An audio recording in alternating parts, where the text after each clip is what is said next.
Dear audience, السلام علیکم۔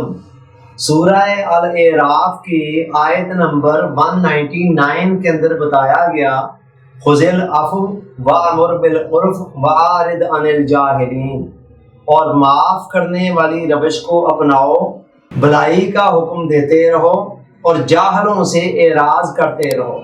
اس آیت کریمہ کے اندر 3 حکم دیے گئے ہیں۔ اگر ان 3 باتوں کو سمجھ لیا جائے تو ہماری سماجی زندگی بڑی خوشگوار ہو سکتی ہے اور دوسروں کے ساتھ تعلقات بڑے آئیڈیل ہو سکتے ہیں، اور ہم خود کئی قسم کی الجھنوں سے اور نیگیٹیوٹی سے بچ سکتے ہیں۔ پہلی بات یہ فرمائے گی خذ العفو، کہ معاف کرنے والی روش کو اپناؤ۔ عفو کا معنی ہے معاف کرنا، درگزر کرنا، انتقام کی قدرت رکھنے کے باوجود بھی انتقام نہ لینا، اس کو عربی زبان کے اندر عفو کہا جاتا ہے۔ اب آگے اس میں پھر درجے ہیں۔ اگر انسان دل سے تو معاف نہیں کرنا چاہ رہا لیکن دل پر جبر کر کے کسی کو معاف کر دیتا ہے تو یہ عفو کا پرائمری درجہ ہے، ادنا درجہ ہے۔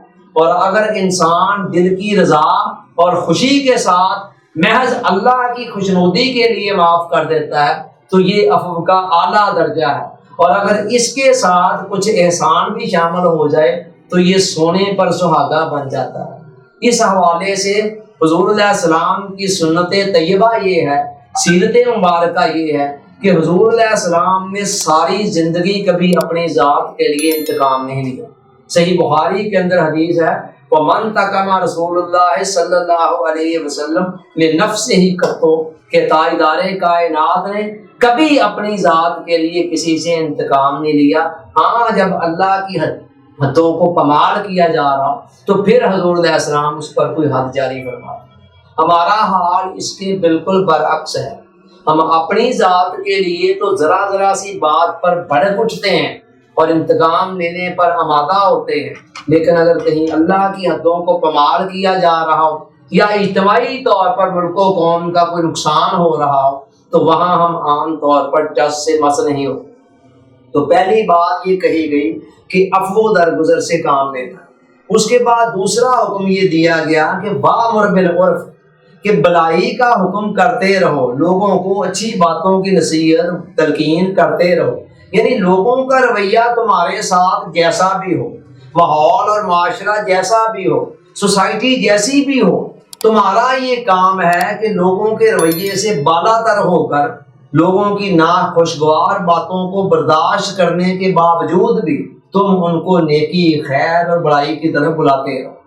اب چاہیے تو یہ تھا کہ پہلے یہ حکم دیا جاتا بھلائی کی طرف بلانے کا اور عفو والی بات بعد میں کی جاتی، لیکن وہ جو عفو قرآن پہلے لے کر آیا تو اس کا مطلب یہ ہے کہ لوگوں، تمہاری تبلیغ کے اندر بھی اثر اسی وقت پیدا ہو سکتا ہے جب تمہارے اندر دوسروں کی غلطیوں کوتاہیوں کو معاف کر دینے کا حوصلہ اور عزم موجود۔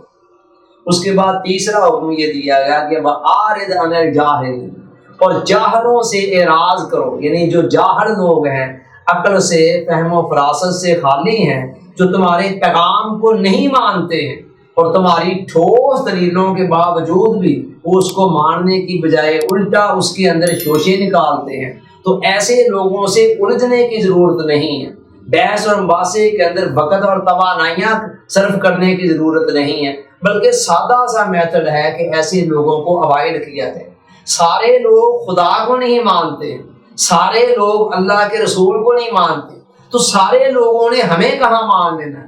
اب نہ ماننے والوں سے اگر انسان الجھنا شروع کر دے، جھگڑنا شروع کر دے، بحث مباحثہ شروع کر دے، تکرار شروع کر دے تو اس کا نتیجہ کیا نکلے گا؟ وقت بھی ضائع ہوگا، صلاحیتیں اور توانائیاں بھی ضائع ہوگی اور نتیجہ کوئی بھی نہیں نکلے گا۔ دوسرے مقام پر قرآن نے فرمایا وَإِذَا خَاطَبَهُمُ الْجَاهِلُونَ قَالُوا سَلَامًا، کہ جو میرے بندے ہیں ان کا طرز عمل یہ ہے کہ کہیں جاہل لوگوں سے ان کا واسطہ پڑ جائے تو ان کو سلام کہہ کر بڑی شائستگی کے ساتھ الگ ہو جاتے۔ سو یہ 3 باتیں جو اس آیت کریمہ کے اندر بتائی گئی، اگر ان کو اپنا لیا جائے تو ہماری سماجی زندگی بڑی خوشگوار ہو سکتی ہے، لوگوں کے ساتھ ہمارے تعلقات بڑے خوبصورت بن سکتے ہیں اور بہت سارے لڑائی جھگڑوں سے ہم بچ سکتے ہیں۔ اللہ تعالیٰ یاد رکھنے اور عمل کی توفیق عطا فرمائے، آمین۔ آپ کا بہت بہت شکریہ۔ السلام علیکم۔